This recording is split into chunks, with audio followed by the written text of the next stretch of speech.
Hey everyone, welcome back to Engelbard. Hey, what have we got here today? It's yet another edition of utterly pointless comparisons. And what game will I be covering today? Well, none other than my fourth favorite game about dragons, Namco's Dragon Spirit. As usual, here are the specs of both of the machines that we'll be looking at as I blab on about the game just a little bit.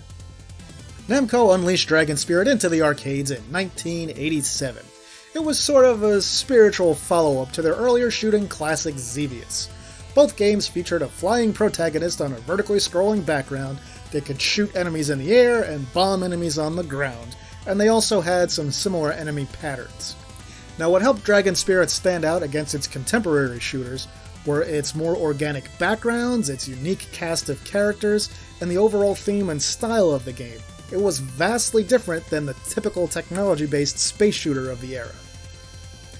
One other thing I'll mention about Dragon Spirit is that it is soul-crushingly difficult. I mean, this game is really, really hard. It's definitely not one you're going to breeze through on your first try, I promise you that. Another thing worth mentioning is that your character's hitbox in Dragon Spirit seems wildly inconsistent. At some points it seems huge and that anything can clip you from practically a mile away and it'll count as you getting hit. Other times it seems like you can get right up on top of stuff and practically go through it and it won't register as damage to your character. This inconsistent hitbox greatly contributes to the difficulty of the game in general. Namco brought Dragon Spirit home to the PC Engine in Japan in 1988, and NEC brought that version over to the Turbografx around the time it launched in 1989. And this version of Dragon Spirit, well, it's really good if you've never played it, or even if you have. But anyway, there are things that have been cut from this version. It loses 2 levels from the arcade version, several enemies have been cut, and there's a lot of enemy placement and attack patterns that differ in this version versus the arcade one. It's almost more like a gentle remix than a direct port. As usual, I'll provide some commentary and point out some key differences as we look at the games side by side. Alright, so recording methodology for this video. I use save states in both versions of the game, and plenty of them. I had to do this to ensure that I could keep the videos in sync, because if you die in this game, you don't start back where you died, you go to a checkpoint. And I will also note, because there are some differences in the level layouts of these two games, it wasn't really possible to keep them 100% in sync anyway, but I did the best I could. Alright, begin!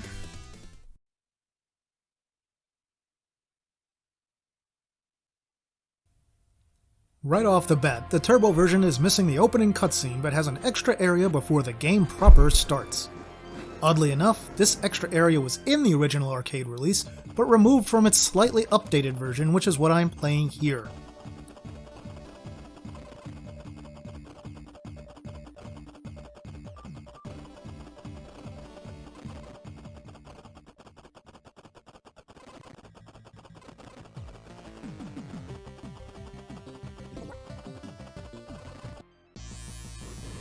The arcade game scrolls left and right so we can see the whole play area. Since the PC Engine version has a larger horizontal screen, it doesn't do that. We'll also see that some enemies are quite a bit smaller on the home version, while others aren't. The Turbo version is also quite a bit brighter and higher contrast than the arcade release.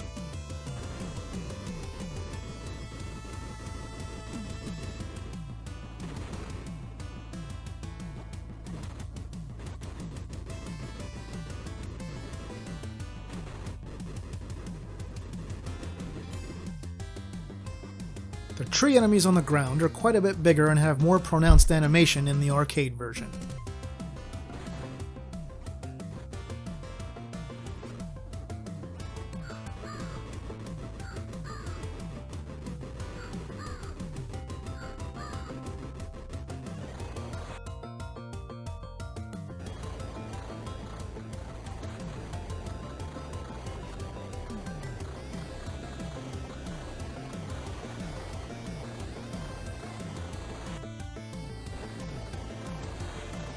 The soundtrack in the arcade game is pretty great. It's got an awesome FM soundtrack.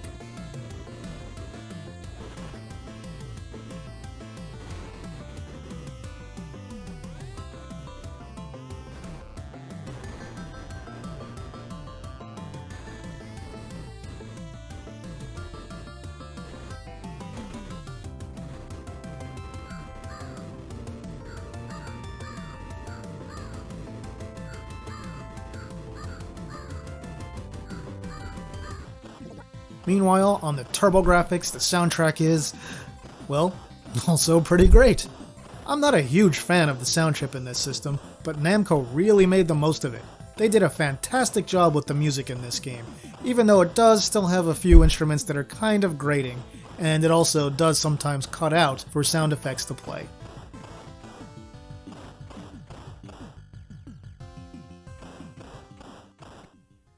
Here's the blink and you'll miss him first boss of the game. Yeah, take that. Arcade Dragon Spirit goes straight into Area 2 with no transition. Meanwhile, on the Turbografx version, we'll see the screen fade out and then back in.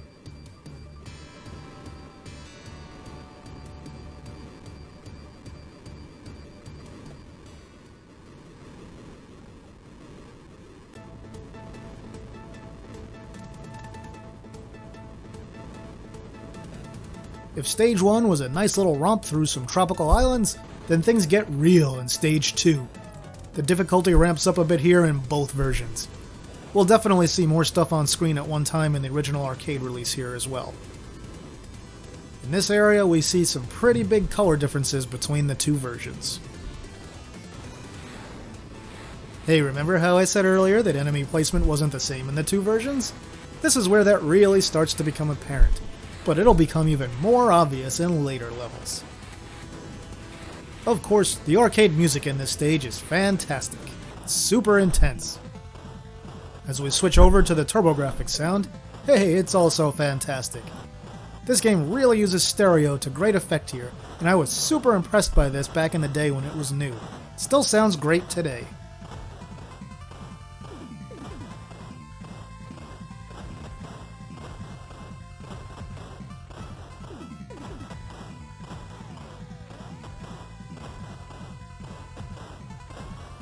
I'll add that the lava effect used in the arcade version is much fancier and it makes it look like it's flowing. On the TG16, it's just some simple color cycling. In the arcade, they used a second background layer, which wasn't possible in the Turbo release.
If you're even slightly powered up, the Stage 2 boss is a pushover on TG16 and a bit tougher in the arcade version.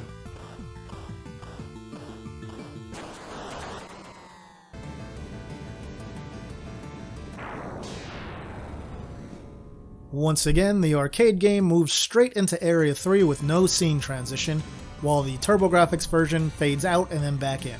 We'll see in this area that there's a lot more color and shading in the arcade version, and there's also a lot more variety in the background tiles. Stage 3 is also where the game's difficulty really starts to become almost obscene. There are a bunch of large enemies, some of which shoot very large fast bullets at you, while others shoot a load of small bullets. Things are taken down a notch difficulty-wise on the Turbografx release, and it's much more reasonable. If you spend enough time on either version, you can learn the patterns and placements and eventually overcome it. But this is not an area that you're going to just waltz through unscathed on your first try, so be ready for that. Anyway, so far the two versions have looked relatively close, and that mostly stays true here. apart from the stuff I already mentioned, as well as some light flicker in the Turbografx version.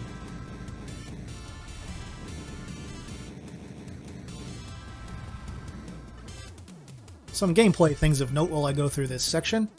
If you hadn't noticed yet, it takes 3 fire power-ups to upgrade your weapon.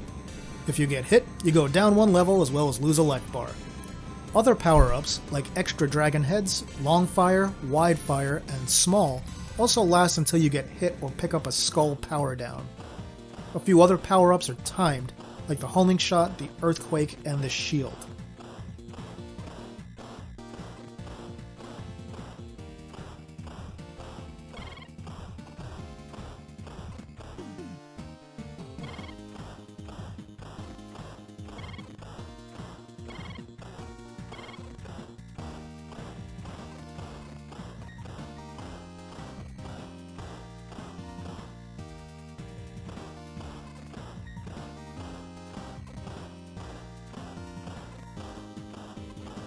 The plant growth is a little more prevalent and aggressive on the Turbografx. We'll also see some pretty gnarly slowdown and dropped frames on the arcade version during this section. The music is once again great in both versions, but definitely sounds a little bit better in the arcade one.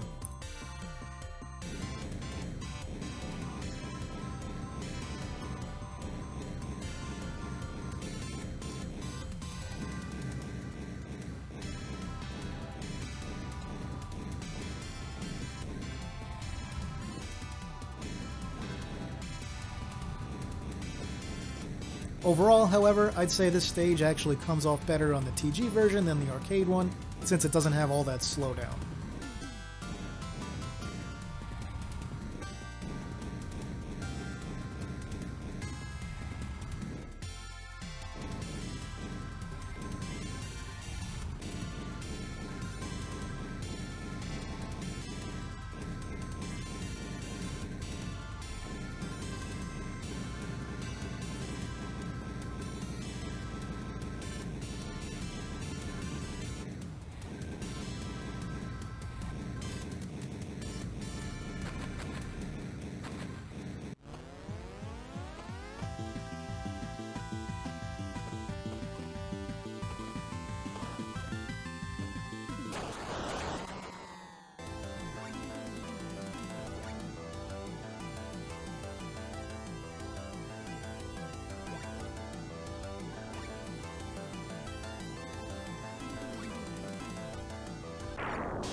Okay, Stage 4 ramps up the difficulty a bit again in both versions with a bunch of fast-moving enemies and enemy fire.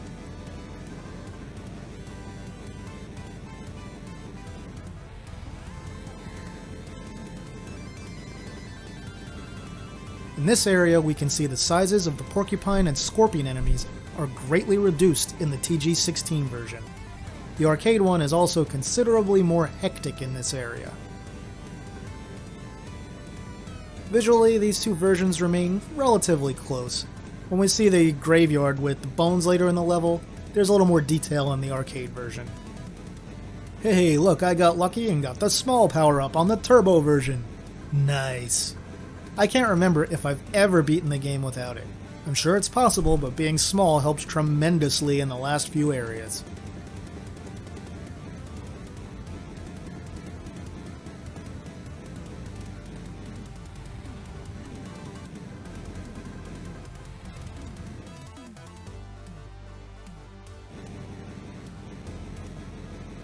And I would say the music is once again great in both versions.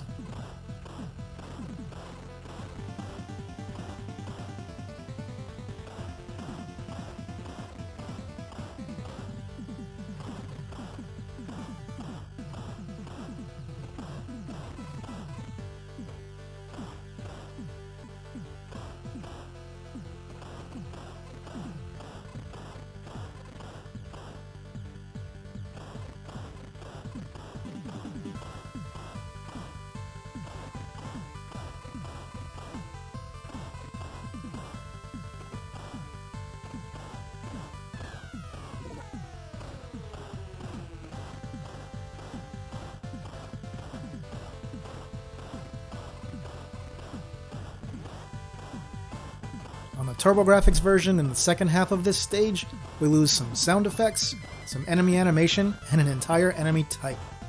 Also, the wispy, spirity type enemies are tiny on the TG16 compared to the arcade.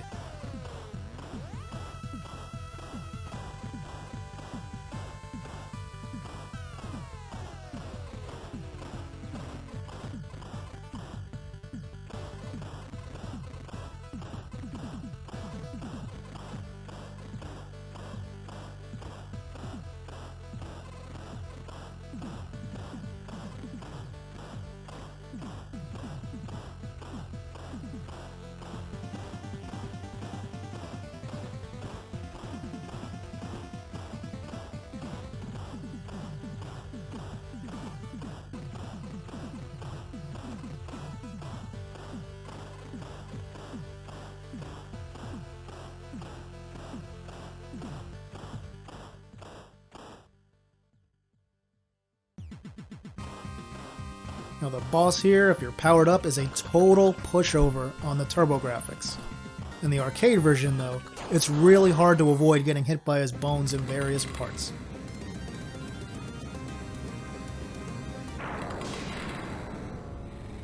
Anyway, he's dead now. Let's move on.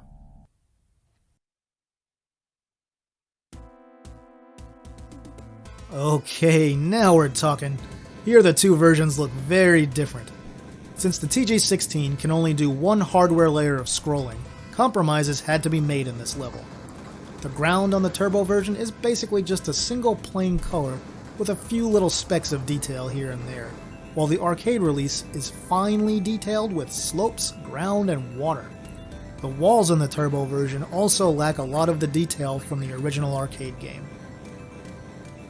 Also, I'm not sure, but I'm gonna speculate at least one side of the walls are sprites on the Turbografx because of the location of the flicker we sometimes see throughout this level.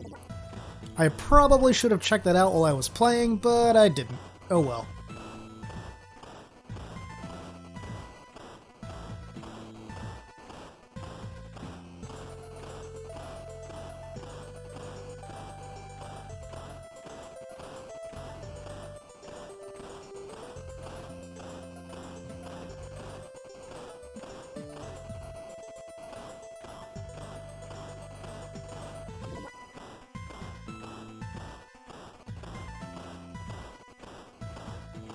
Enemy placement is very different in this stage between the two versions of the game. There's also a leaping fish enemy that's only present in the arcade original, which makes sense considering there's no water on the ground in the TG16 in this area.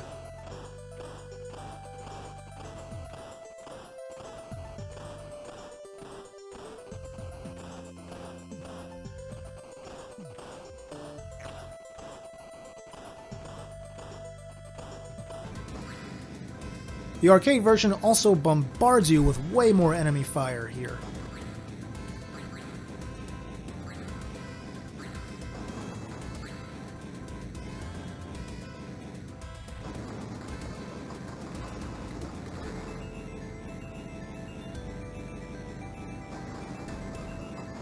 The song here is just kinda so-so in both versions, but parts of it sound noticeably better in the arcade original.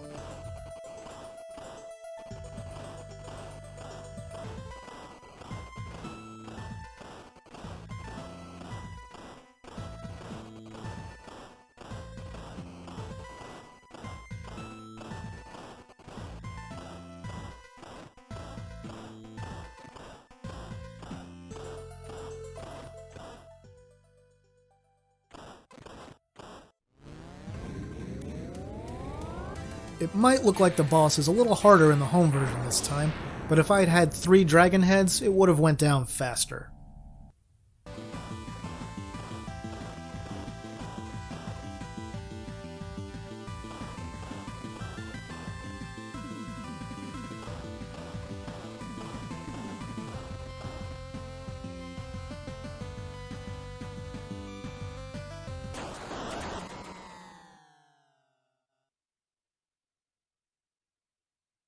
Stage 6, the requisite snowy area.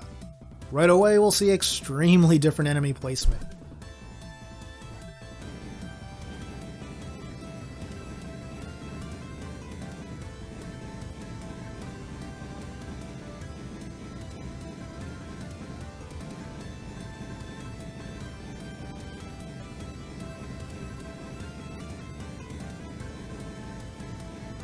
The spiders we see on the turbo version right away don't show up until later in the arcade original.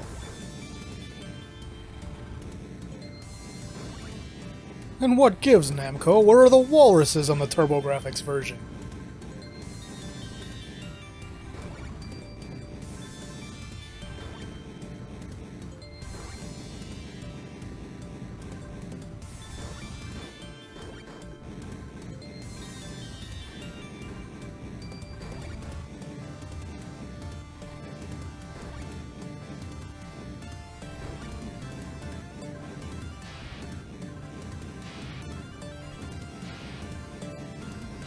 Also, once again, the arcade version is considerably more difficult with more enemy fire here.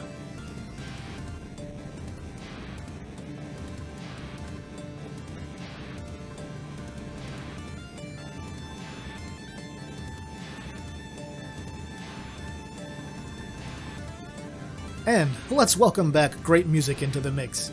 Another song that's awesome in both versions, as you'll hear.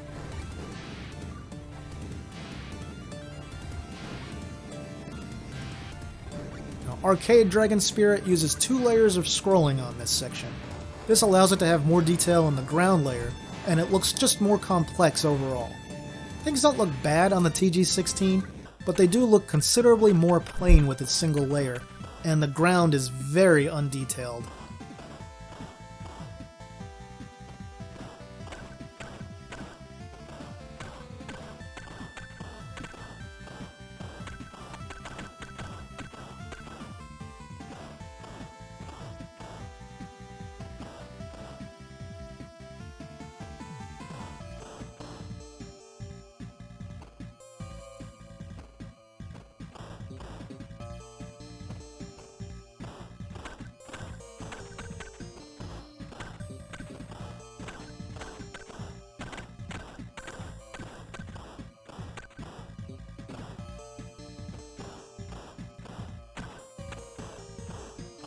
Another difference worth pointing out is that the gold power-up orb with the dragon on it does different things in each version of the game. In the turbo version, it's a speed up and you can get multiple of them. You practically need at least one to beat the final boss. In the arcade, it serves a very different purpose, which we'll talk about when the time comes in just a little bit.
Okay, the boss.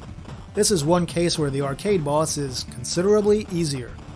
If you fly up high enough, he'll back up and won't fire, so he's predictable. In the TG16 version, this fire is more random and it's extremely likely that you'll take a hit during this boss fight.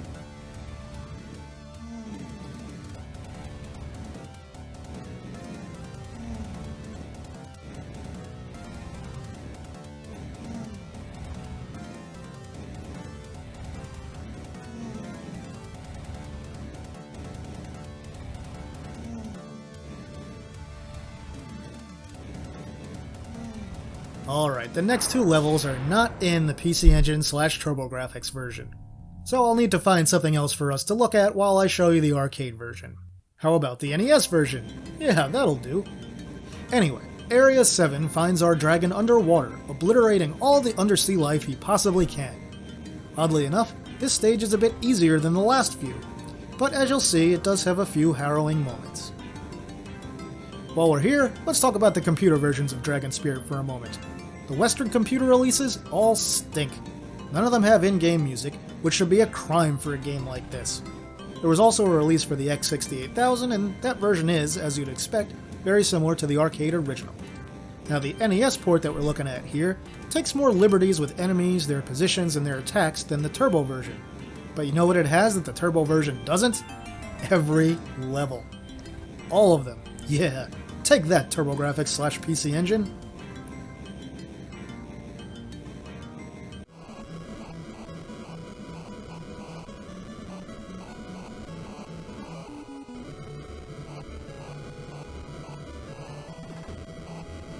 Now it does look a little dull for a late-ish 1989 release on the NES, with a serious lack of color and bad color choice in many parts.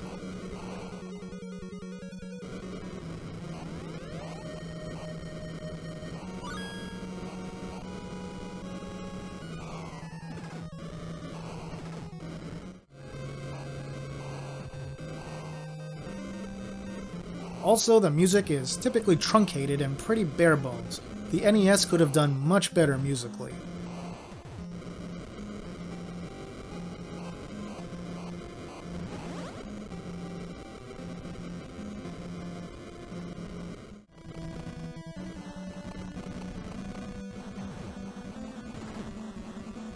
So we'll continue to have a glimpse at all the levels up to this point from the NES version, and then we'll sort of get it in sync with the arcade game here.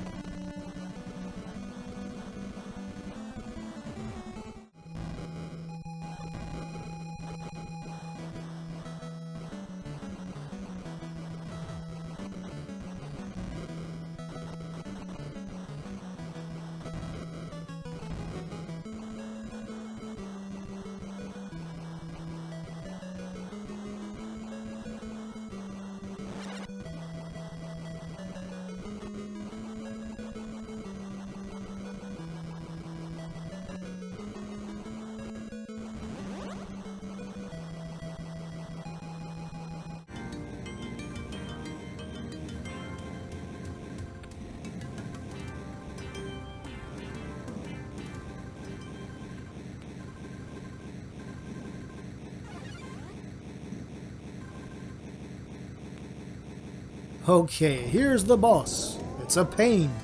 Basically, you want to blast all his fishy friends first, then rush down to the bottom of the screen and dodge his bullets as you blast away until he dies. On the NES version here, it's a little bit tougher because his little fishy friends respawn. Also, they move around.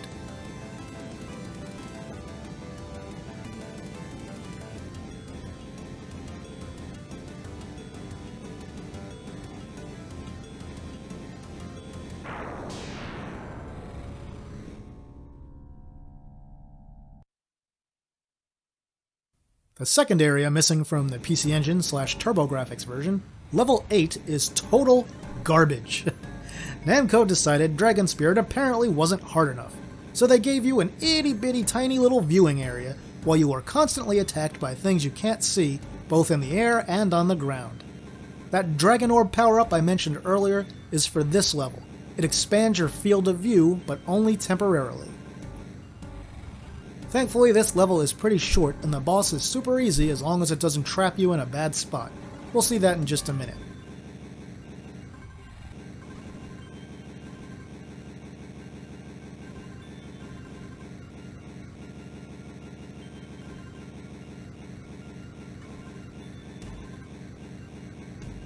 The NES takes a different approach with this level and has the whole screen alternate between light and dark. Frankly, this is vastly better than what we get in the arcade game, and I very much prefer how they handled this on the NES. So we'll continue to look at the NES version of this level, and we'll watch its boss.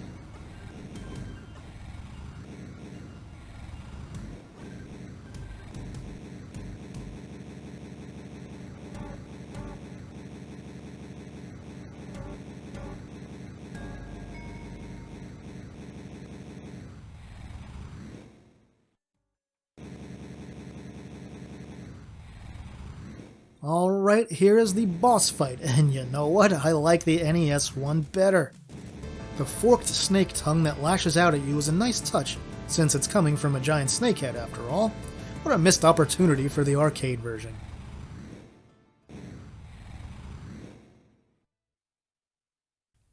Okay, we're back on track with...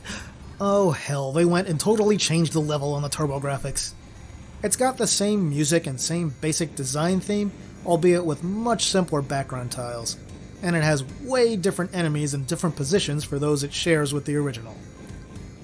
The statues that fire at you look totally different, and those turtles don't show up until a bit later in the arcade game, and they're bigger.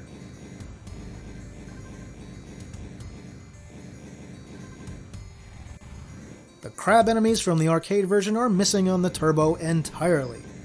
The axe-throwing knights, well, they aren't in this level on the Turbografx, but they will show up in the next level.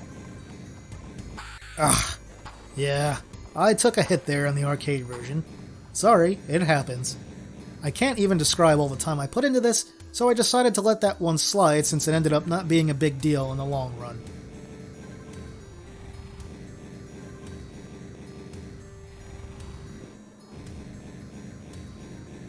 Also, I'll point out here that the arcade version uses lots of digitized sound effects, which are replaced with simple PSG sounds on the Turbo version.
The arcade version of this area is considerably harder. Also, interestingly, the arcade game doesn't really have a boss in this level. You just fly through and blast a whole bunch of big guys with morning stars. Technically, the level continues after that instead of being a new level in the arcade. On the Turbo, the level ends once you defeat the boss, and then you progress to what is technically another stage.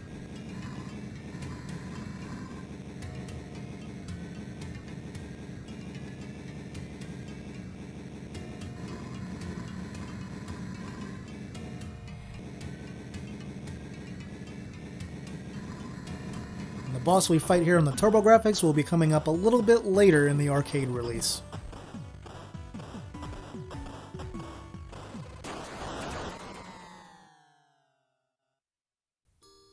Alright, here we are in the final area. Technically, it's still Area 9 in the arcade, and it's Area 8 on the Turbografx 16. Namco decided to bring back those annoying leaping frogs for the home version, and plenty of them.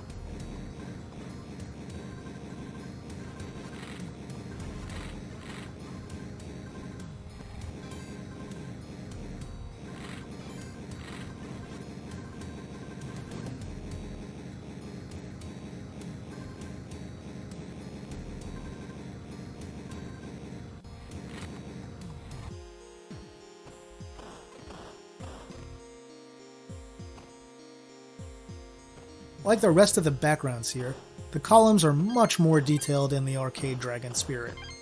And we also now get to see those super annoying axe-throwing knights in the home version. Hooray! They are tiny compared to their arcade counterparts.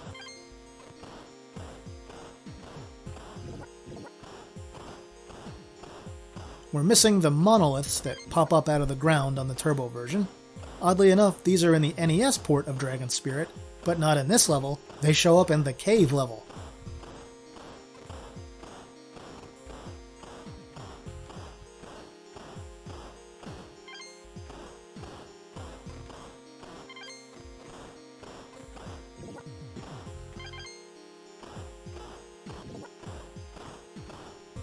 At the end of this section, in the arcade version, we fight the 3 dragon heads that were the boss of the previous level in the Turbo version.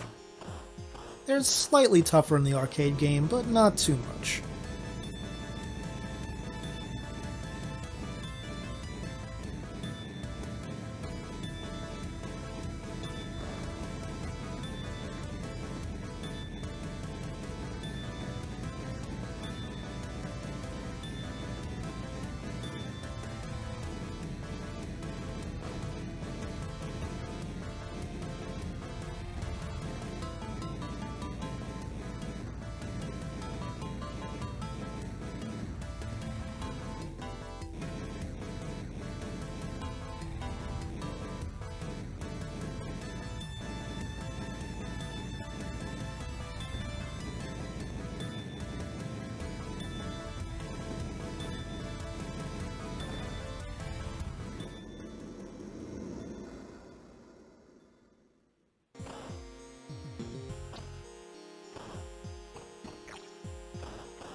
Now we have the final boss, Zawel.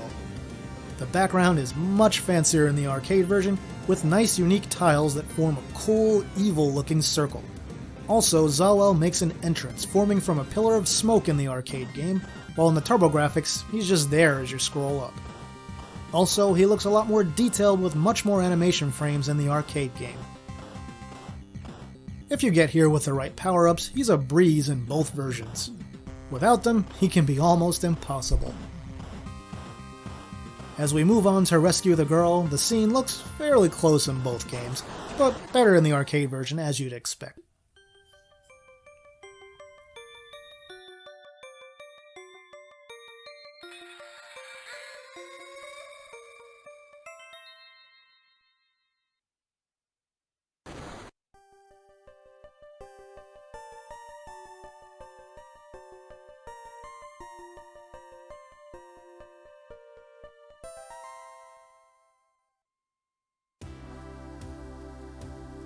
Now here's the super long ending credits, which include Namco's entire gameography up to the release of Dragon Spirit.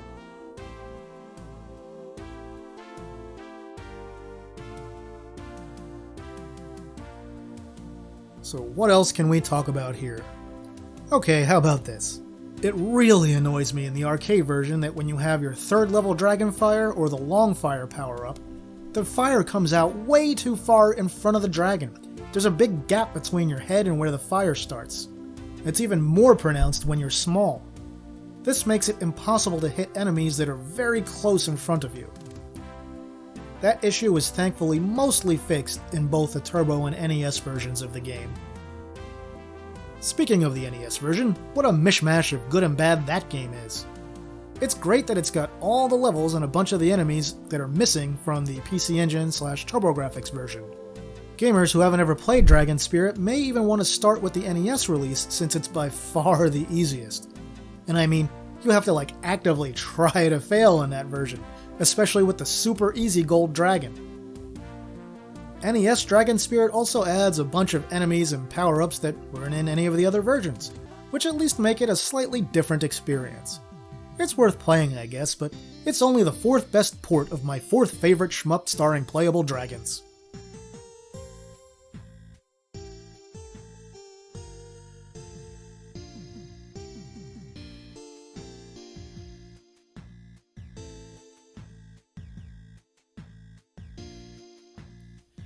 The gameography is also different in both versions. I'm not entirely sure why, but my guess is that the arcade game's credits show Namco's arcade releases, while the PCE/TG16 versions show their home games. And obviously, the home version here came out after the arcade original, so that explains a few of the later games that show up, but not why some of the earlier ones are missing. If you know for sure what the deal is, please let me know in the comments.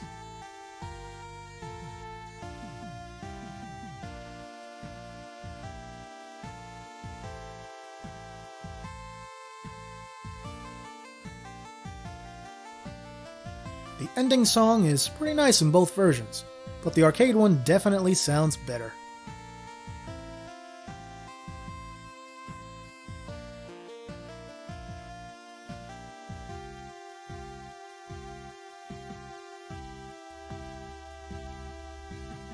On that note, it's just about time to wrap things up.